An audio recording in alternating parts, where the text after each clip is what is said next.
The movie is so relatable kasi halos lahat naman tayo. We have relatives, mga parents, kapatid na nasa abroad. So, mas na-feel ko, kasi even my mom and my only sister nasa US. So, na-feel ko yung struggles, na-feel ko yung struggles ng mga mahal natin sa buhay and then yung challenges nila na nandoon. Kasi especially nung nakita ko yung part na nag-celebrate ng Christmas, medyo nakurot ako doon eh. Kasi ilang mga holidays din hindi ko nakasama yung mom ko saka yung kapatid ko.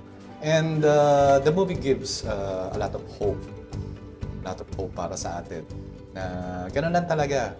Bangon lang, laban lang. The movie kasi hindi lang naman yung journey ng characters, but sa akin yung struggles kasi, yun dun tayo lagi pumipick up kung saan tayo babangon, kung saan tayo lalaban. So, keep on fighting. Let's live life.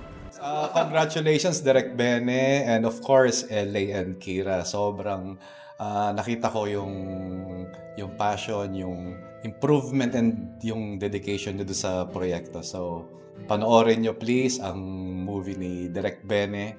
Okay, thank you.